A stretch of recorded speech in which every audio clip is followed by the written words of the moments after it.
पर्यावरण संरक्षण के लिए ये जरूरी है कि ऊर्जा खपत के परंपरागत और प्रचलित तरीकों से अलग नए तरीकों पर निर्भरता बढ़ाई जाए। और ऐसा ही अभिनव प्रयोग है गो इलेक्ट्रिक अभियान, जिसमें इलेक्ट्रिक मोबिलिटी यानी बैटरी चालित वाहनों के प्रयोग को प्रोत्साहित किया जा रहा है। देश की परिवहन व्यवस्था में डीजल और पेट्रोल चालित गाड़ियां ही प्रचलन में हैं और देश में बैटरी चालित वाहनों के प्रयोग को बढ़ावा देकर न केवल हम क्रूड ऑयल आयात पर निर्भरता को कम कर राजकोष पर पड़ने वाले दबाव को कम कर सकेंगे, बल्कि कार्बन उत्सर्जन को कम कर पर्यावरण भी बेहतर कर सकेंगे। इन्हीं महत्वाकांक्षी लक्ष्यों को हासिल करने के लिए राजधानी दिल्ली के विज्ञान भवन में गो इलेक्ट्रिक अभियान के तहत केंद्र सरकार के अहम मंत्रालयों और अनेक हितधारकों ने विस्तार से चर्चा की। इस मौके पर केंद्रीय मंत्री नितिन गडकरी ने सभी मंत्रालयों विभागों के अधिकारियों को इलेक्ट्रिक गाड़ियों के इस्तेमाल को अनिवार्य बनाने का सुझाव दिया। राजधानी दिल्ली में गो इलेक्ट्रिक अभियान को आगे बढ़ाते हुए उन्होंने कहा कि 2014 में जब से केंद्र में मोदी सरकार आई है, ऊर्जा क्षेत्र में हम लगातार नए कीर्तिमान हासिल कर रहे हैं। डिस्ट्रीब्यूशन ये जब तक प्राइवेटाइज नहीं होता तब तक पावर सेक्टर का कभी भविष्य अच्छा नहीं हो सकता। हर स्टेट गवर्नमेंट का डिस्कॉम है। तो मैं जब बीजेपी का प्रेसिडेंट था तो मुझे पता है कि कोई राजस्थान को 80,000 करोड़ का घाटा था, उत्तर प्रदेश 1.25 लाख करोड़ था, कोई महाराष्ट्र 60,000 करोड़, पूरा मिलके कम से कम 5-7 लाख करोड़ का जो चूना लगा गया। अब आपकी पावर कॉस्ट को कम करके और दोहरा प्रॉफिट करके ये निकल जाएगा अगर आप इसको प्राइवेटाइज करेंगे तो। केंद्रीय विद्युत राज्य मंत्री स्वतंत्र प्रभार आर.के. सिंह ने कहा कि केंद्र सरकार ने ऊर्जा के क्षेत्र में बीते 7 साल में कई सुधार किए हैं, जिसके अच्छे परिणाम अब सामने आ रहे हैं। The pace of our energy transition is the fastest in the world. The rate of growth of renewable energy capacity in our country is faster than the rate of growth of renewable energy capacity in any other major economy. We are the only major economy whose transition is consistent with the glide path required for limiting the rise in temperature to 2 degrees. Only major economy. No other economy has achieved that glide path. We will not only achieve the commitments we made in COP21 in Paris, we shall exceed them. Bureau of energy efficiency यानी BEE द्वारा go electric अभियान की शुरुआत की गई है, जिसका मकसद इलेक्ट्रिक वाहनों के उपयोग को बढ़ावा देने के साथ ही देश भर में इलेक्ट्रिक वाहन इंफ्रास्ट्रक्चर स्थापित करके ईवी सेक्टर यानी इलेक्ट्रिक व्हीकल सेक्टर में निवेश को भी आकर्षित करना है। और गो इलेक्ट्रिक अभियान चलाया गया है देशव्यापी अभियान और इसे लोकप्रिय बनाने के लिए पूरे प्रयास किए जा रहे हैं। हमारे साथ 3 खास मेहमान जुड़ चुके हैं। हमारे साथ DG bureau of energy efficiency Abhay Bhakare ji जुड़ चुके हैं। हमारे साथ अपनी विशेषज्ञ राय देने के लिए जुड़े हैं एन मोहन, जो कि DGM है energy efficiency services limited EESL में, और साथ ही साथ मोहित भार्गव जी, जो कि एग्जीक्यूटिव डायरेक्टर हैं। सबसे पहले डीजी साहब, ब्यूरो ऑफ एनर्जी एफिशिएंसी ऊर्जा दक्षता ब्यूरो ये पूरा का पूरा कार्यक्रम यही चला रहा है। गो इलेक्ट्रिक अभियान जो है, इससे जिस तरीके से है, किस तरीके से आप मान के चलते हैं कि इसे न केवल प्रचलन में बल्कि लोकप्रिय भी बनाया जा सकेगा? आगे की राह आपको किस तरीके से दिखती है, आगे की आपकी रणनीति कार्यशैली? जी बहुत बहुत धन्यवाद। आपने जिस तरह कहा शुरू में कि एक देश का करीब करीब 97% से 93% ये फॉसिल फ्यूल से एक प्राइमरी सप्लाई होता है और ऊर्जा की जो जरूरत है अपने देश के इकोनॉमी के लिए बहुत ही महत्वपूर्ण है। इसी के साथ साथ यदि हम कंजम्पशन साइड में देखें तो कंजम्पशन साइड में लगभग 18.5 लगभग 18% से ज्यादा सिर्फ इलेक्ट्रिसिटी का कंजम्पशन होता है। बाकी जो है वो फॉसिल फ्यूल है, उसमें कोल का लगभग 39%, करीब ऑयल एंड गैस 37%, और इस तरह बाकी कंजम्पशन भी अदर देन इलेक्ट्रिक होता है। तो ये जो गो इलेक्ट्रिक कैंपेन आपने कहा, बिल्कुल से इसका मकसद है कि न सिर्फ जो ट्रांसपोर्ट सेक्टर है, मतलब परिवहन क्षेत्र है, इसके अलावा घरेलू क्षेत्र हुआ उसके और औद्योगिक क्षेत्र हुआ, इकोनॉमी के सभी क्षेत्रों में वो इलेक्ट्रिक एक तरह से हमारा अंतिम पर्याय होगा। जैसे जैसे हम पर्यावरण के लिए आगे आएंगे, हमें अलग अलग प्रोग्राम चलाएंगे, तो हमारा मकसद रहेगा कि फाइनली फॉसिल फ्यूल से हम नॉन फॉसिल फ्यूल पे जाए, रिन्यूएबल एनर्जी पे जाए। और इस तरह ये जो अभियान चलाना है, इसमें सारे स्टेक होल्डर्स, पॉलिसी मेकर्स हैं या मैन्युफैक्चरर्स है, इन सबको ये बताना होगा कि हमें अंत में एक इलेक्ट्रिसिटी बेस्ड इकोनॉमी या ग्रीन इकोनॉमी पे जाना होगा, क्योंकि हमारा रिन्यूएबल एक बहुत अच्छा टारगेट और एक बहुत सशक्त पर्याय बन के आ रहा है। जी, एन मोहन साहब आपसे जानना चाहेंगे, EESL BE के साथ साथ EESL ये दोनों जो है ऊर्जा मंत्रालय के ही उपक्रम हैं और काम है कि पूरे तरीके से एक समन्वित तरीके से कोऑर्डिनेटेड वे में इसको जो है इस सर्विसेज को का विस्तार किया जाए। किस रूप में देखते हैं कि इससे पहले भी जो पहली इलेक्ट्रिक मोबिलिटी की सर्विसेज की शुरुआत की गई वो आप लोगों के ही द्वारा की गई, किस रूप में देखते हैं इंफ्रास्ट्रक्चर का विकास? क्योंकि लोग ये चाहते हैं कि हम इलेक्ट्रिक व्हीकल पर तब हम मूव करेंगे तब जबकि उनके लिए चार्जिंग की व्यवस्था या दूसरी अन्य व्यवस्थाएं हो। काफ़ी थोड़ा बहुत कुछ काम किया गया है, लेकिन इंफ्रास्ट्रक्चर को देख के आप किस तरीके से देखते हैं? धन्यवाद। ESL हम लोग भी एक एंकरिंग रोल निभा रहा है, जिससे कि हम लोग जो इलेक्ट्रिक मोबिलिटी का जो इकोसिस्टम डेवलप करना है उसमें हम लोग 2018 से हमने इसके ऊपर काम करना स्टार्ट किया है। एंड बेसिकली हम लोग जो इलेक्ट्रिक व्हीकल डिप्लॉयमेंट है, जो गवर्नमेंट डिपार्टमेंट से हम लोग जो पहले जो कन्वेंशनल व्हीकल्स यूज होते थे उसको हमने रिप्लेस करके इलेक्ट्रिक व्हीकल्स डिप्लॉय कर रहे हैं। इसके अलावा हम लोग जो भी चार्जिंग इंफ्रास्ट्रक्चर रिक्वायर्ड है इलेक्ट्रिक व्हीकल्स रिचार्ज करने के लिए, उसको हम जो म्युनिसिपैलिटी का जो लैंड पार्टनर्स होते हैं उनके साथ में मिलकर हम लोग उसको भी पहले डेवलप कर रहे हैं। So we are trying to build the complete ecosystem for the electric mobility in India. And definitely जो गो इलेक्ट्रिक कैंपेन आज से जो स्टार्ट हुआ है bureau of energy efficiency, NTPC, ESL और मिनिस्ट्री ऑफ पावर के through, I think this will be give a fresh outlook for the electric mobility industries, because awareness is one of the big challenge worldwide for electric mobility promotion. So I think Go Electric campaign at least will give a clear outlook for electric mobility promotion, where at least the Go Electric will create an increased awareness of electric mobility, its benefits and the existing infrastructure also. I think creating एक charging points जो create करने का जो intention है ESL का और बाकी जो PSU कंपनीज का है, so we are trying to propagate that we can build the charging stations at most feasible location, जिससे कि जो यूजर बेस है कन्वीनियंटली उसको यूज कर पाए। I think this will give at least a set trend in the industry. I think the Go Electric Mobility campaign, I think, is going a clear direction to the industry that the country is looking towards having a clean mobility at the of the transportation sector. जी, मोहित भार्गव जी आपसे जानना चाहेंगे, जिस तरीके से देखें तो प्रधानमंत्री नरेंद्र मोदी की सरकार बनने के बाद तेजी से हम जो हमारे जो गैर परंपरागत ऊर्जा स्रोत हैं, चाहे रिन्यूएबल सोर्सेज ऑफ एनर्जी हैं, चाहे वो विंड हो चाहे सोलर हो, इन सब की तरफ हम काफ़ी तेज़ी से बढ़े हैं। प्रधानमंत्री जी वन नेशन वन ग्रिड की बात करते हैं। अब जबकि वो इलेक्ट्रिक अभियान के तहत ये अभियान चलाया जा रहा है कि ज़्यादा से ज़्यादा लोग बढ़ें इलेक्ट्रिक व्हीकल की तरफ, किस तरीके से इस वन नेशन वन ग्रिड या फिर एक इंटीग्रेटेड ग्रिड सर्विसेज या फिर इस तरीके के आधारभूत संरचना के रूप में किस रूप में चुनौती देखते हैं? कितना ये फिजिबल और कितना ये एप्लीकेबल दिखता है?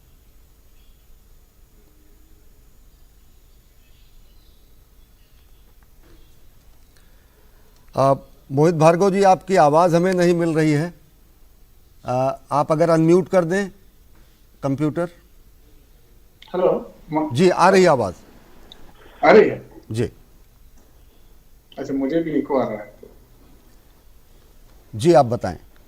हाँ जी, मैं ये कहना चाह रहा था कि ये जो एक आपने सवाल किया है कि रिन्यूएबल एनर्जी से कैसे हम इसको ज़्यादा से ज़्यादा इलेक्ट्रिक चार्जिंग इंफ्रास्ट्रक्चर को चला सकते हैं, जी, ये एक बहुत ही महत्वपूर्ण सवाल है। क्योंकि जल्दी होता गया है कि हमारे देश में बिजली आज की तारीख में भी लगभग 80% फॉसिल फ्यूल सोर्सेज से आ रही है, 75 से 80%। बट जैसे कि माननीय प्रधानमंत्री जी ने हमारा लक्ष्य रखा है कि हम रिन्यूएबल एनर्जी का बहुत ज़्यादा प्रचार करेंगे और बढ़ावा देंगे। ऑलरेडी हमारे देश में लगभग 140 गीगावाट अगर हम हाइड्रो भी मिला लें कि रिन्यूएबल एनर्जी की अवेलेबिलिटी है, तो उस हिसाब से जो चार्जिंग इंफ्रास्ट्रक्चर को सप्लाई देना है उसमें कोई दिक्कत नहीं आनी चाहिए। क्योंकि इसमें देखिए 2-3 चीज़ें हैं। एक तो क्या है कि जो हमारी बिजली की अवेलेबिलिटी है रिन्यूएबल की, अगर हम सोलर लें दिन में है, विंड है जनरली शाम को आती है, और इलेक्ट्रिक चार्जिंग में फ़ायदा ये है कि जब ओनर जब चाहे तब वो चार्ज कर सकता है, तो चाहे तो दिन में करे चाहे तो रात में करे। अब अगर बहुत सारी गाड़ियाँ ऐसी हैं जो दिन में यूज़ नहीं हो रही हैं, जो जनरली ऑफिस की गाड़ियाँ होती हैं या प्राइवेट गाड़ियाँ होती हैं, तो उनको बड़ी आसानी से दिन में चार्ज किया जा सकता है। और उसी तरह अगर शाम में किसी की ज़रूरत है तो ये एक ऐसा इशू नहीं है जिस पे ज़्यादा दिक्कत होगा। जी। सबसे बड़ा फायदा ये है कि जीरो कार्बन मोबिलिटी या इलेक्ट्रिक मोबिलिटी, हम जो भी कहना चाहें, ये हमारे लिए एक बहुत ही जरूरी चीज है, क्योंकि एनवायरनमेंट का जो ख्याल रखना ना सिर्फ हमारी जिम्मेदारी है, एक जरूरत है हम सबके लिए। निश्चित तौर से। और इलेक्ट्रिक व्हीकल्स का जो हमारा बढ़ावा हो रहा है, इससे सबसे ज्यादा फायदा ये होगा कि टेल पाइप एमिशन घटेंगे और रिन्यूएबल एनर्जी का भी बढ़ावा होगा। अभी हमने कई जगह हम ये जो पार्किंग लॉट्स बना रहे हैं, जहां पे हम ये लगाएंगे चार्जिंग इंफ्रास्ट्रक्चर, तो हम चाह रहे हैं कि उसी पार्किंग लॉट के ऊपर ही सोलर लगा दें, तो वो सीधे सीधे ही रिन्यूएबल का इस्तेमाल हो जाएगा वहां पे। उसी तरह जिस तरह अभी सोलर की कीमतें आ गई हैं, 1.99 रुपये है जो सबसे कम कीमत आई है, अगर इस रेट पे बिजली मिलेगी तो इससे एक इंसेंटिव भी मिलेगा लोगों को कि ज्यादा से ज्यादा इलेक्ट्रिक व्हीकल्स का अडॉप्शन करें। जी, हम बात कर रहे हैं गो इलेक्ट्रिक अभियान की, जिसमें कि इलेक्ट्रिक व्हीकल की तरफ तेजी से बढ़ने के अभियान की शुरुआत की गई है, लोकप्रिय बनाने की पहल की गई है। आज दिल्ली में विशेष कार्यक्रम हुआ। हमारे साथ 3 खास मेहमान हैं। हमारे साथ बीई के डीजी हैं, साथ ही साथ डीजीएम हमारे साथ जुड़े हुए एनटीपीसी के कार्यकारी निदेशक, और साथ ही साथ बीईएसएल के डीजीएम भी हमारे साथ जुड़े हुए हैं। सबसे पहले भाकरे साहब आपसे जानना चाहेंगे, इससे पहले हम चर्चा कर रहे थे कि कैसे ये लोकप्रिय होगा, क्या कुछ रणनीति होगी। काफ़ी अहम रोल हो जाता है राज्य सरकारों का, क्योंकि राज्य सरकारें इस अभियान में तेज़ी से आगे बढ़ें। कुछ राज्य सरकारों ने बेहतर काम भी किया है। किस तरीके से इलेक्ट्रिक व्हीकल मोबिलिटी के साथ साथ स्टेट को मोबिलाइज करने के लिए क्या कुछ आगे की रणनीति है आपकी, कि राज्य सरकारें भी अपना अंशदान करें, योगदान करें? जी, आपने बिल्कुल ठीक कहा। और जैसा कि आज चर्चा हुई है कि सेंट्रल गवर्नमेंट मतलब विद्युत मंत्रालय ने जो गाइडलाइन जारी की है, उसमें ब्यूरो ऑफ एनर्जी एफिशिएंसी को सेंट्रल नोडल एजेंसी यानी कि इस काम को भारत सरकार की तरफ से देखने का ये मैंडेट दिया है। और इसी के साथ साथ सभी स्टेट लेवल पे एक स्टेट नोडल एजेंसी बनाने का भी प्रावधान है। इसी के अंतर्गत हमने अभी तक पाया है कि 25 से ज्यादा राज्यों में इन संस्थाओं की घटना कर दी गई है। इसमें से 10 से ज्यादा राज्य ऐसे हैं जिन्होंने अपनी स्टेट ईवी पॉलिसीज बना दी है।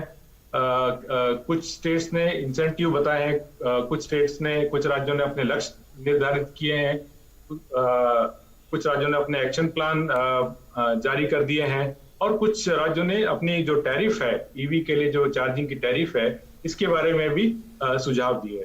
तो इस तरह राज्य स्तर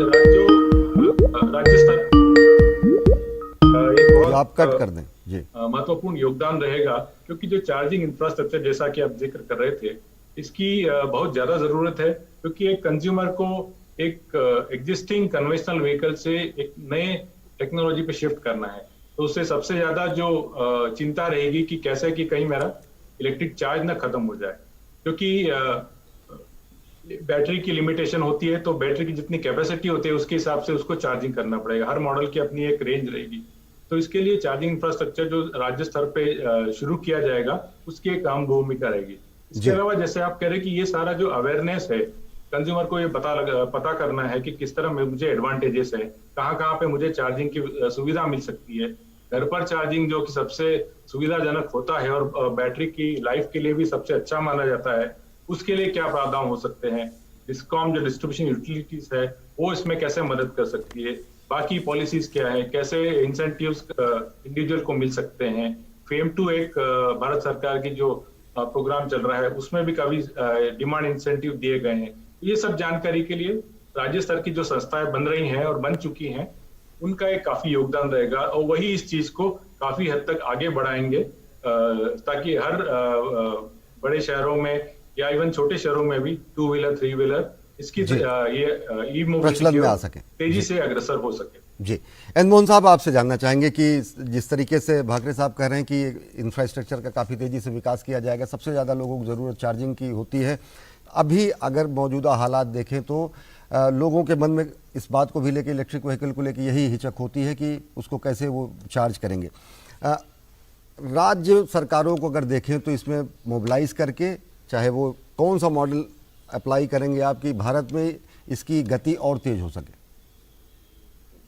इसमें दो चीज को हमें थोड़ा एग्जामिन करना पड़ेगा। एक तो जो रेंज एंग्जाइटी इलेक्ट्रिक व्हीकल्स का, क्योंकि अभी जो इलेक्ट्रिक व्हीकल्स का जो मॉडल्स थे उसका 130 किलोमीटर 140 किलोमीटर वाला मॉडल्स थे पहले जो मॉडल्स आ रहे थे इलेक्ट्रिक व्हीकल्स का. बट अभी जो रिफाइंड मॉडल्स आ रहे इलेक्ट्रिक व्हीकल्स में, they are crossing more than 200 to 250 kilometres. So to some extent the range anxiety has been addressed. तो range anxiety का जो यूजर का जो एंग्जाइटी होता है that has been addressed to an extent. And एक बार हम लोग जो चार्जिंग स्टेशन का हम लोग बिल्ड करेंगे, this will increase the confidence to the EV drivers. And secondly like it is more like in chicken and egg story, like which would come first. So पहले जब हम लोग चार्जिंग स्टेशन को हम लोग बिल्ड कर रहे थे, so the people were anxious like there is no demand for charging from the electric vehicles. And also likewise like even the जो installation agencies होते हैं, they will also like feel there is no demand for charging infrastructure because there is not enough electric vehicles on road. So now like ESL हमने भी around लगभग 200 public charging stations लगाया है, जिससे कि जो all segment of electric vehicles could be charged, जैसे कि 2-wheelers हो, 3-wheelers हो, even electric 4-wheelers हो, and even the heavy duty vehicles हो, जिससे कि हम लोग जो भी पब्लिक पार्किंग लोकेशन है उसमें हम लोग बिल्ड कर रहे हैं. एक बार हम सिटी लेवल में एक बार हम लोग बिल्ड करने के बाद देन सब्सिक्वेंटली हम लोग जो हाईवे से एक्सप्रेसवे उसमें भी हम लोग पब्लिक स्टेशन को बिल्ड करना पड़ेगा, जिससे कि जो लॉन्ग डिस्टेंस ट्रैवलिंग होगा इलेक्ट्रिक व्हीकल से उसको भी जो यूजर से इजीली उसको कर पाए. एंड इसमें इलेक्ट्रिक मोबिलिटी में एक और एडवांटेज, जैसे कि जो भी पब्लिक चार्जिंग स्टेशन रहेगा या जो भी चार्जिंग स्टेशन रहेगा नॉर्मली मोबाइल ऐप के थ्रू एक्सेस कर सकता है, जैसे कि ना यूजर को एक फैसिलिटी रहेगा जब भी वो उनके रिक्वायरमेंट के हिसाब से at least they can do the advanced booking at the charging station, जैसे कि वो एडवांस बुकिंग में चार्जिंग स्टेशन को they can go and use the facility and recharge their batteries. एक फैसिलिटी रहेगा यूजर्स के लिए, तो based on their convenience they can decide the time of charging the electric vehicles. जी मोहित भार्गव जी, आपसे जानना चाहेंगे कि जिस तरीके से अभी सरकार के भी प्रयास हैं कि काफ़ी तेज़ी से लोग जो है इलेक्ट्रिक व्हीकल्स की तरफ आगे बढ़े, बहुत सारे उपाय भी घोषित किए गए हैं, बजट में भी काफ़ी घोषणाएं की गई हैं, किस रूप में आप देखते हैं? आपसे जानना चाहेंगे अभय भाकरे जी कि किस रूप में आप देखते हैं इन चीज़ों को जो गवर्नमेंट के इनिशिएटिव्स हैं, और क्या कुछ ऐसे नीति बनाए जाएं जिससे लोगों में इसका प्रचलन बढ़े और लोगों में ज़्यादा इसका चलन बढ़े?